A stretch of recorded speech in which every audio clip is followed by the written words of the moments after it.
दोस्तों हमारी हैंडराइटिंग ठीक उसी तरह होती है जिस तरह सब्जी के ऊपर डला हुआ हरा धनिया। अगर कंटेंट अच्छा भी हो लेकिन हैंडराइटिंग खराब हो तो कॉपी चेक करने वाले का सारा मूड खराब हो जाता है। क्या कभी आपके साथ भी ऐसा हुआ है कि एग्जाम में बहुत अच्छा लिखने के बावजूद आपके नंबर कम आते हो? तो हो सकता है कि ऐसा आपकी गंदी हैंडराइटिंग की वजह से होता हो। एक रिसर्च में पता चला है कि जिन लोगों की हैंडराइटिंग अच्छी होती है उनका दिमाग काफी शांत और कूल होता है। इतना ही नहीं, वो लोग काफी इंटेलिजेंट भी होते हैं।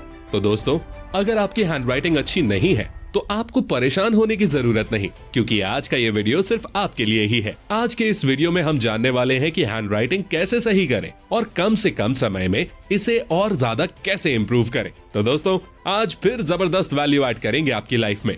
So let's begin. दोस्तों, हैंडराइटिंग ठीक करने के बहुत सारे तरीके हो सकते हैं, लेकिन आज के इस वीडियो में हम कुछ ऐसे वैल्यूएबल और जेन्युइन तरीकों पर बात करेंगे जो बहुत ही प्रैक्टिकल हैं और इन्हें फॉलो करके आप आसानी से अपनी हैंडराइटिंग इंप्रूव कर सकते हैं। हैंडराइटिंग से रिलेटेड हमने बहुत सारे एग्जामिनर और कॉपी चेक करने वाले टीचर्स से बात की, और कॉपी चेक करने वाले कई टीचर्स से बात करने के बाद ये पता चला है कि जब भी वो लोग बच्चों की कॉपीज चेक करते हैं तो पहले पेज का इंप्रेशन सबसे खास होता है। कई टीचर्स ने तो यहाँ तक बोल दिया कि जब वो लोग बच्चों की कॉपी चेक करते हैं और कॉपी में बहुत गंदी हैंडराइटिंग होती है तो उन लोगों के दिमाग में पहला ख्याल यही आता है कि जरूर स्टूडेंट को कुछ आता जाता नहीं है। वहीं अगर हैंडराइटिंग बहुत अच्छी होती है तो टीचर के दिमाग में पॉजिटिव इंप्रेशन पड़ता है और इसका सीधा बेनिफिट बच्चों को मिलता है, क्योंकि टीचर पॉजिटिव तरीके से कॉपी चेक करता है और छोटी मोटी गलतियों को इग्नोर कर देता है। इसीलिए बच्चों के मार्क्स काफी अच्छे आ जाते हैं। तो दोस्तों, अगर आपकी हैंडराइटिंग काफी अच्छी है तो आप बहुत लकी हैं, लेकिन अगर आपकी हैंडराइटिंग अच्छी नहीं है तो टेंशन लेने का नहीं, आखिर हम किस दिन काम आएंगे। तो आइए अब हम जानते हैं कि हैंडराइटिंग कैसे सुधारें। Tip number 8। सबसे पहले हमें लिखते टाइम अपने बैठने के तरीके को सुधारना है, क्योंकि अगर हम सही पोजीशन में बैठकर नहीं लिखते हैं तो इससे हमारे लिखने पर इफेक्ट पड़ता है और हमारी हैंडराइटिंग अच्छी नहीं बन पाती है। अगर हमारी बैठने की पोजीशन सही है तो हम अच्छी हैंडराइटिंग बना सकते हैं। इसीलिए जब भी आप कुछ लिखें तो पूरा कंफर्टेबल होकर ही लिखें।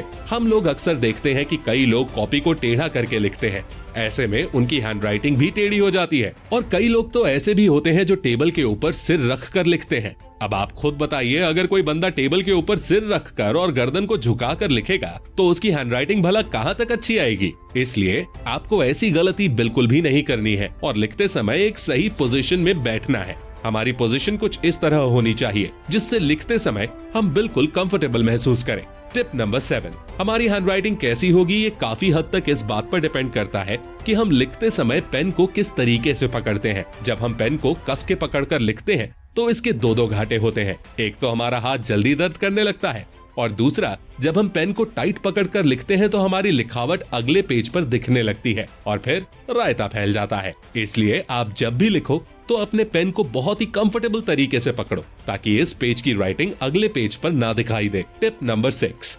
आपने अक्सर सुना होगा कि किसी काम को जल्दी में नहीं करना चाहिए। ठीक उसी तरह दोस्तों, जब हम स्पीड में लिखते हैं तो हमारी हैंडराइटिंग बहुत ही गंदी दिखाई देती है और किसी को समझ में नहीं आती है। इसीलिए हमें हमेशा धीरे धीरे लिखना चाहिए ताकि हमारी हैंडराइटिंग अच्छी दिखे और दूसरों को समझ में भी आए। एक बार जब आपकी हैंडराइटिंग काफी अच्छी आने लगे तो आप धीरे धीरे स्पीड बढ़ा सकते हैं। Tip number 5। इस टिप के बारे में शायद ही आपने पहले कभी सुना हो। दरअसल जब हम लिखते हैं तो हम केवल अपने पंजों का ही यूज करते हैं, जिससे हमारे हाथों में जल्दी दर्द होने लगता है और हमारी हैंडराइटिंग अच्छी नहीं बन पाती है। तो अब हमें ऐसा नहीं करना है। अब हमें लिखते टाइम अपने पूरे हाथ को मूव करते हुए लिखना है, जिससे कि हमारे हाथ में दर्द भी नहीं होगा और हम साफ साफ और देर तक लिख भी पाएंगे। इसे ट्राई करके देखिए, आपको जबरदस्त फायदा होगा। Tip number 4। हम अगले पॉइंट पर बात करें उससे पहले मैं आपसे एक सवाल पूछना चाहता हूँ। इमेजिन कीजिए किसी कमरे के अंदर बहुत सारी बॉल्स डली हुई हैं जो इधर उधर बिखरी हुई हैं। वहीं दूसरी तरफ बगल वाले कमरे में बहुत सारी बॉल्स हैं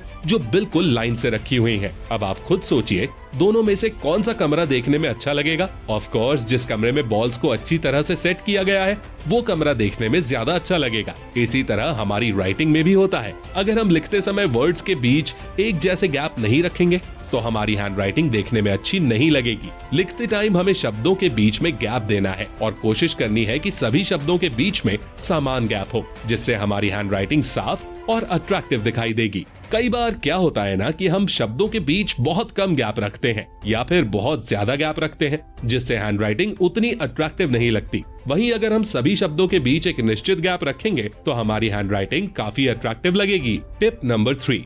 दोस्तों, जिस तरह साफ पानी में सब कुछ साफ साफ दिखाई देता है, ठीक उसी तरह राइटिंग में भी होता है। अगर हमारा पेज बिल्कुल साफ साफ होगा तो राइटिंग भी साफ साफ दिखाई देगी। वहीं अगर हमारा पेज गंदा होगा तो फिर कितना भी अच्छा लिख लो, वो मजा नहीं आएगा।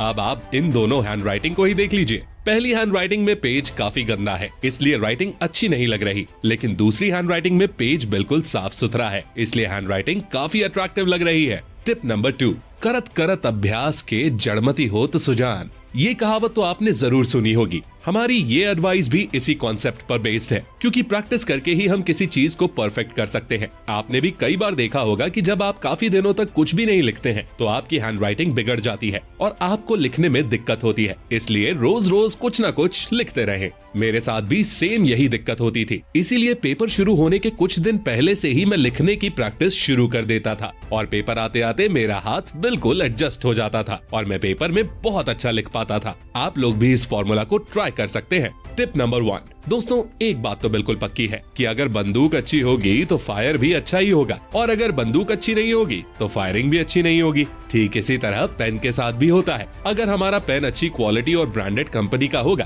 तो हमें लिखने में कोई दिक्कत नहीं होगी।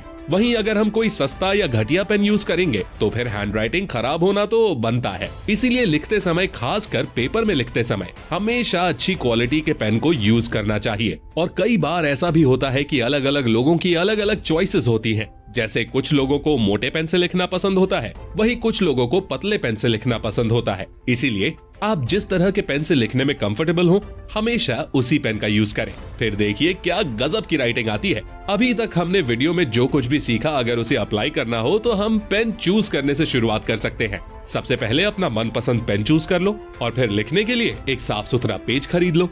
देन लिखना स्टार्ट कर दो। लिखने से पहले सही पोजीशन में बैठ जाओ और लिखते समय हमेशा इस चीज पर फोकस करो कि शब्दों के बीच बराबर गैप हो और हमारा पेन पकड़ने का एंगल सही हो। और दोस्तों, जब भी लिखना स्टार्ट करो तो शुरुआत हमेशा धीरे धीरे ही करो। एक बार जब आपकी प्रैक्टिस बन जाएगी तो फिर आप दनादन लिखने लगोगे और आपकी हैंडराइटिंग काफी इंप्रूव हो जाएगी। और दोस्तों, जाते जाते आपको एक बात बताना तो भूल ही गया। कई बार क्या होता है कि बहुत सारे स्टूडेंट अच्छा लिखते हैं और उनकी हैंडराइटिंग भी काफी अच्छी होती है, लेकिन पेन से निकलने वाली हल्की हल्की स्याही पेज पर लगती रहती है और पूरे पेज पर डॉट डॉट बन जाते हैं, जिससे हैंडराइटिंग काफी बिगड़ जाती है। इसीलिए पेपर में लिखते समय हमेशा एक छोटा सा कपड़ा या रुमाल का टुकड़ा अपने पास रखें और समय समय पर पेन की निब को साफ करते रहें। दोस्तों, इस वीडियो की मदद से हमने आपकी लाइफ में अच्छी हैंडराइटिंग नाम की एक बहुत ही वैल्यूएबल चीज ऐड की है और बदले में हमें आपसे ज्यादा कुछ नहीं, बस एक लाइक चाहिए। इतना तो बनता ही है। दोस्तों, हमारे साथ अंत तक बने रहने के लिए बहुत बहुत शुक्रिया। अगर आपको हमारा ये वीडियो पसंद आया है तो कमेंट में जरूर बताएं और साथ ही इस वीडियो को लाइक और शेयर जरूर करें। साथ ही ऐसी और वीडियोस देखने के लिए हमारे चैनल को सब्सक्राइब करें और बगल में बने बेल आइकन पर भी क्लिक करें, जिससे हमारे आने वाले वीडियोस को भी आप देख सकें। लिखने की प्रैक्टिस करते रहिए। मिलते हैं अगले वीडियो में। Take care, love you all and all the best.